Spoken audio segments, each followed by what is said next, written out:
Ladies and gentlemen, I know you're ready to dive right into this all too important conversation on criminal justice reform and ending mass incarceration. This is one of the most important discussions at our conference here in Baltimore. Every day in communities across the nation, too many of our sons and daughters are being locked up, sometimes for long sentences, sometimes for life, due to archaic mandatory sentencing laws. Reform is needed right now if we're truly going to save families, our futures, and the lives of our children. What we have our work cut out for us, but we're making strides in a positive direction. No doubt, the conversation underway in many state capitals, city halls, and indeed at the White House and in the Congress holds promise that we can finally make some significant changes in our criminal justice system. The tragedy is, ladies and gentlemen, many people who are arrested for minor violations, for nonviolent offenses, find themselves destined to many, many years in prison. And then, in many states, after they leave prison, they're faced with barriers to voting and in some cases the inability to vote, significant barriers to reemployment, to education, to housing, to simply moving on and rebuilding their lives. This is an issue whose time has come. This nation, the United States of America, with 5% of the world's population, incarcerates 25% of all inmates in the world. We must change this reality. We must change this reality. And the President and members of Congress and Republicans and Democrats and business people and faith leaders are now joining this call, but this call and the idea of criminal justice reform has been at the center of the agenda for the civil rights community and for the National Urban League for many, many years.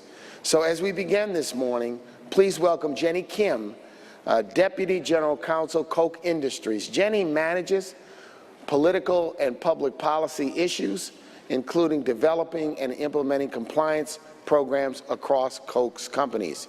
She's also chair of the board of directors for the Coalition for Public Safety, on the board of the Justice Action Network. These are both organizations that advocate for criminal justice reform. Please welcome to the National Urban League 2016 Conference, Jenny Kim.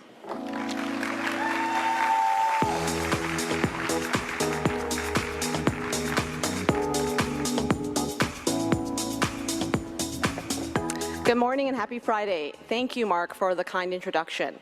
We at Koch Industries are honored to serve as the sponsor of this plenary session, Save Our Cities, Criminal Justice Reform and Ending Mass Incarceration. At Koch Industries, we believe that individual liberty, adherence to the Bill of Rights, and the freedom to succeed pave the road to a freer and more just America. But right now, our criminal justice system is failing all Americans and depriving our people of opportunity to, as Mr. Spock of Star Trek would put it, live long and prosper. We recognize that the nation's explosive increase in incarceration impacts the disadvantaged and minority communities the most.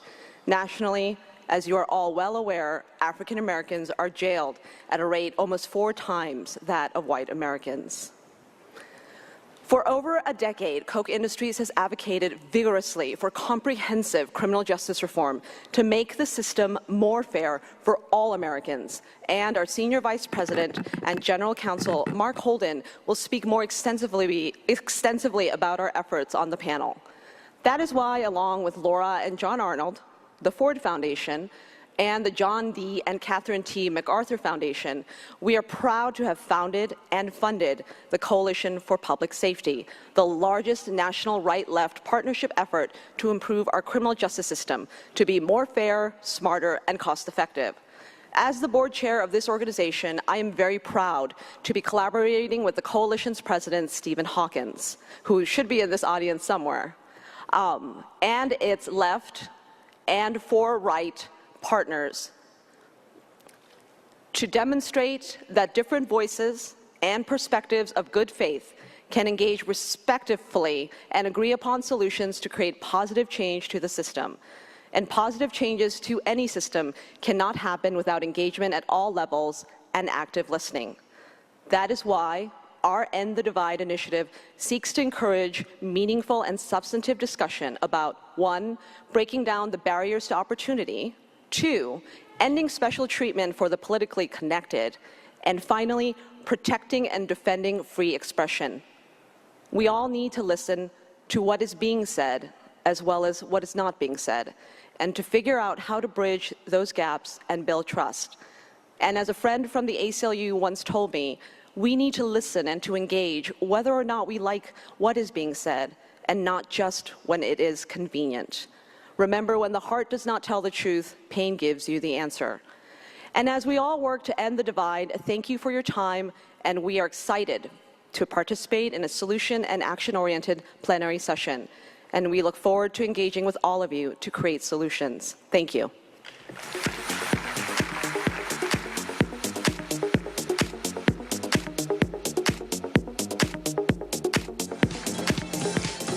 Thank you to Mark Morial, and certainly to all in the National Urban League. I'm very happy to be at another conference of the National Urban League, and certainly my friend and colleague, Mark Morial. No one has done more and no one has fought harder to correct the ills that we face in this country than Mark Morial has in his over a decade as the president of this organization. Let me be very clear to you as we gather in Baltimore that we are at a very critical time in the history of this country and in the landscape of urban America. We are in an election that is as polarized and as hostile as we've ever seen it. But more than the rhetoric and the theatrics is the reality. When we're dealing with mass incarceration, when we're dealing with the question of police reform, when we're dealing with the questions of economic inequality and wage stagnation, when we're dealing with education inequality, all of these issues are front and center and cannot be dealt with in an emotional way. It must be dealt with for concrete solutions. I was saying last night, on top of that, the optics will change because we are now faced with the first time in history that we will see a white succeed a black president. So even our youngsters that feel the inequality had the hope of watching a black family walk out of the White House and walk across that lawn every day. That will be removed in coming January. And I hope the right white is coming across that stage. But nonetheless, the cosmetic change will drive it even more home to a lot of us that have to deal with this on the ground. It is in that climate, in that scene, that we must address the real basic questions of criminal justice reform and the reforming of our economic arrangements in this country, which is why it is critical, National Urban League and others that have a long-standing commitment and ability continue to work together. We cannot just have flashpoint movements to settle systemic problems. Flashpoints are good. Immediate reactions are good. But if you don't have permanent institutions to deal with matters, then we will not see institutional change. One of the things we say in National Action Network is that one of the reasons it's important, the Urban League and NAACP and NAN and what Black Women's Roundtable does, is that when you have a police matter, clearly all police are not guilty, most are not, guilty of doing wrong, but when there is a serious allegation, they can depend on an institution, their union, to provide them with resources and legal advice and media advice and family counseling. Only an institution can stand up against that. This weekend, and when I leave here, I'm going to Ferguson. It's the 2nd anniversary of the police killing of Michael Brown. This week, we are here seeing a policeman in Baltimore that was convicted of doing wrong to a citizen, even after the Fred Gray police were let go. We're not in the beginning of seeing something in America become critical. We're in the middle of it being critical. We don't have to go back to Selma and Montgomery to reference movements. It's happening right now in Ferguson, in Staten Island, in Sanford, Florida. The question is, will we be able to rise to the occasion that they rose to the occasion and dealt with those things in the 60s? This is our challenge. This is our mandate. And I'm glad that we stand with Mark Morial and the National Urban League to not just be a flash in the pan, but to change the temperature in the kitchen to make sure that all Americans can dwell together. Thank you.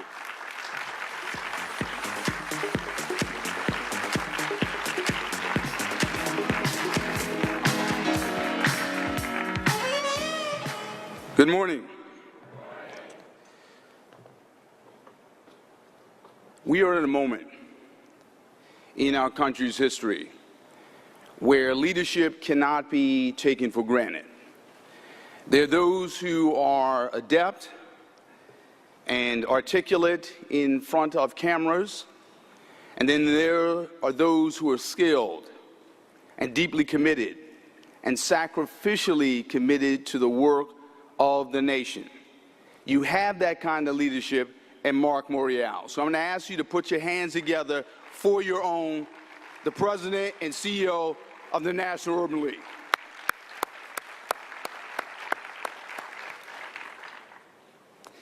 This is a moment where the National Urban League has convened in the hometown of the NAACP to lift up the cause and concern of a generation of Americans who find themselves profiled and criminalized by the criminal justice system.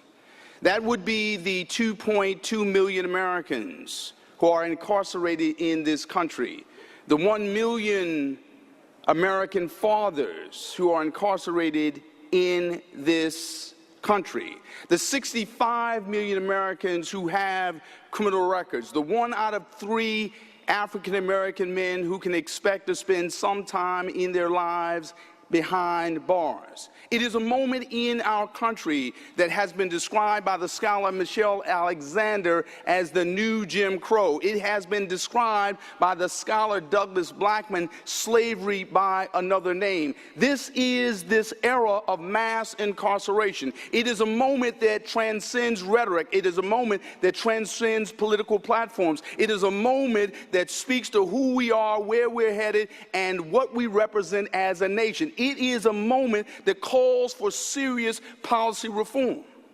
What does that mean? It means that we have to have sentencing reform that represents an end, a categorical, global, total end to minimum sentences.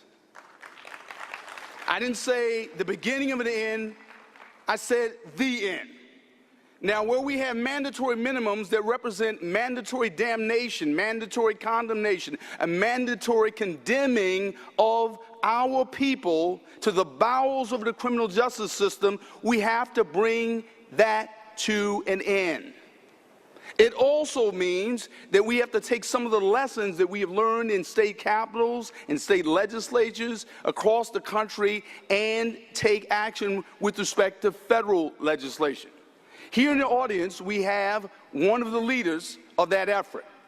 From Virginia, Congressman Bobby Scott. Now, if you don't know him, you should know him because he is leading that fight in the halls of Congress with Mark Morial, with Al Sharpton, with Melanie Campbell, and with so many of you. We need to stand behind those who are pushing for serious reform, and we need to set the floor of compromise really high. In other words, we can't back down from a commitment to ending this era of mass incarceration globally, categorically. We're also at a moment where we have to do something about policing on the front end. So in other words, where our sons and daughters, our grandsons and granddaughters, our aunts and our uncles, our mothers and fathers encounter the police on the streets. And they find themselves being treated as third-class citizens in this republic. We have to bring about an end to predatory policing. How can we do that? The NAACP only a few weeks ago at our national convention called upon both presidential candidates, all presidential candidates, and the whole of the country to take what we called an American pledge to preserve and protect our lives. That is to say, we're calling upon presidential candidates, upon securing the office of the White House, to act within 100 days to bring about an end to predatory policing. Things like defunding law enforcement agencies that have been found to have engaged in a pattern and practice of discrimination. Defund them. That is to say, we should not be in the business of subsidizing those who are discriminating against us. Number two, calling for data, that is to say, transparency with respect to how we're being treated in the midst of our democracy. When the head of the FBI can't tell you what the Washington Post can tell you, that is to say, how many people have lost their lives at the hands of the police in a given year, i.e. 950 last year, well over 500 this year, we have a problem. We need that kind of data. We also need to have a minimum standard of conduct. How is it that when you drove down Interstate 95, there was a speed limit? There was a standard. How is it that when it comes to our law enforcement agencies, we have no national standard with excessive use of force, we have no minimum standard of conduct, we have no national certification? We can do something about that. Lastly, all of these measures cannot be realized unless we use the vote. We, yes, on the precipice of the first presidential election in 50 years without the full protection of the Voting Rights Act. We are at a point in our nation's history where we have to combine the energy and the radicality of protests with the practicality of the polls, with the utility of policy. Protests, polls, and policy. Every demonstrator needs to be a voter. Every voter needs to be a demonstrator. We need to be in the streets and at the polls in mass and in the millions. It's just that clear. Final note. If we're to do that, it depends on all of us working together.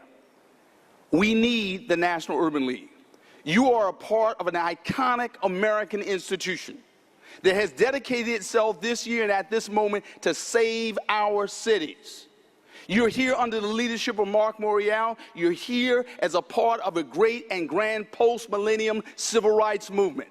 We're asking you to join with the NAACP, join with the Black Women's Roundtable, join with the National Action Network. Let us join together and let us turn around this White House, turn around the Senate, turn around the House of Representatives, turn around this nation, and let us lead. Because heretofore, we've had those who've talked about leadership, we've had those who pretended to be leaders, but I see in this room, at this time, at this convention, the real leaders of this country, and we call upon you to lead it.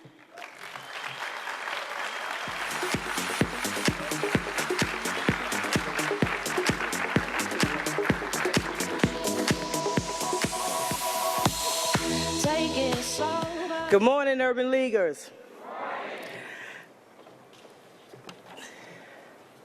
You know, the cue I don't see, so I'm going to say this again. Good morning, Urban Leaguers. Thank you, Mark, for inviting me to join you again this year. Today is a bittersweet moment for me. For this time last year, those who know me, my mom and my brother Isaac were with me down in Fort Lauderdale. My mom passed away after suffering a massive stroke on June 15th, just 7 days after her 87th birthday. And y'all, she was still driving, okay? So she left the way she wanted to leave. I want to thank you, my Urban League family, for the love you showed my mom last year. She had such a wonderful time, and for the prayers. My mom taught me so much in my life, especially about courage and resilience. So I know she would want me to be here with you, to take care of business, to keep pushing, fighting for civil rights, women's rights, and social justice, moving forward on my journey. So I just dropped by, you know, y'all know I like to drop by this morning to share a few thoughts with you. We have 95 days left before the November 8th election, when we will vote for the 45th President of the United States, 435 members of the U.S. House of Representatives, 34 U.S. Senators, 13 governors, 88 of the 99 state legislative chambers, 41 of the 100 largest cities are holding municipal elections, including the city of Baltimore. I heard Reverend Al say this, but I'm going to repeat it again, because it's really, we don't quite know how this is going to feel. And he always reminds us we will be electing the first white president that will follow the first black president. Y'all know how that's going to feel? I don't know how that's going to feel. So I came by to ask you to join us. We're working in coalition with the Urban League, the National Action Network, the NAACP, National African American Clergy Network, and many others to make sure that we turn out the black vote in record numbers and we protect our vote on November 8th. And what did Mark say? What are we going to do? We're going to so the Unity Campaign, you can go to unity16campaign.net and join us. What's at stake? Everything. I'm going to say that again. What's at stake? What's at stake? So today I know we're going to have this conversation around criminal justice reform and ending mass incarceration. According to the Sentencing Project, 1 in 10 black men in their 30s are in prison or jail on any given day. 1 in 50 children in the United States has a parent in prison. What's at stake? Everything. Almost 6,000 youth are incarcerated in adult prisons and jails. Half of the people in federal prisons are serving time for a drug-related offense. What's at stake? Everything.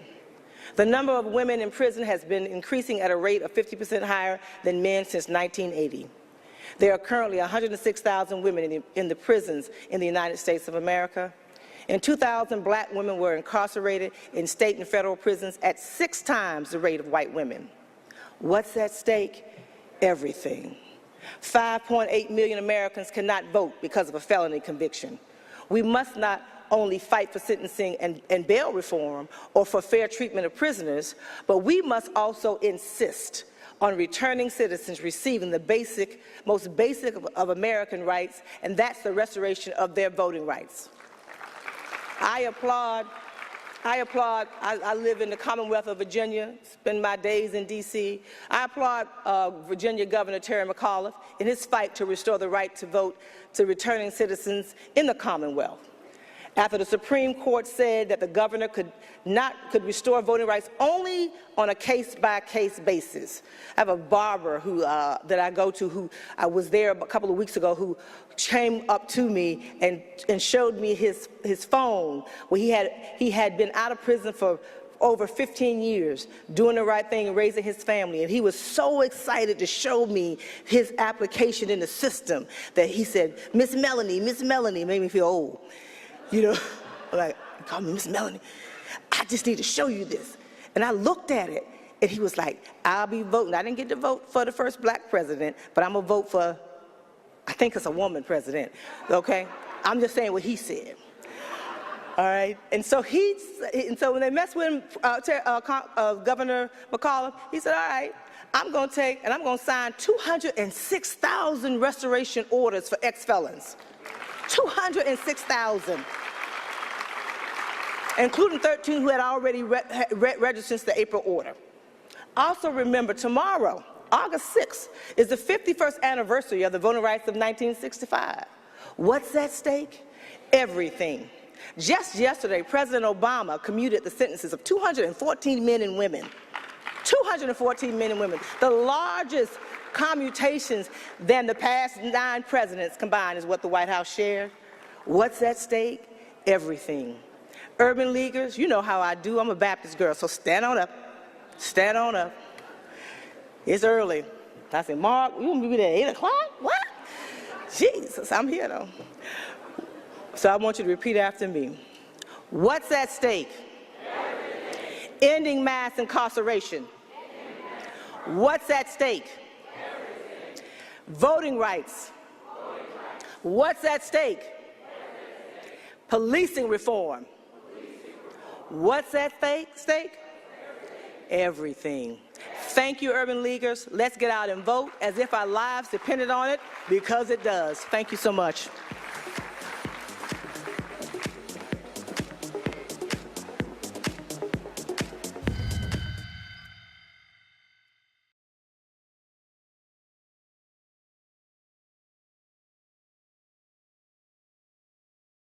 My simple priority: everybody quit your jobs, work full-time to elect Hillary Clinton and stop this Donald Trump menace.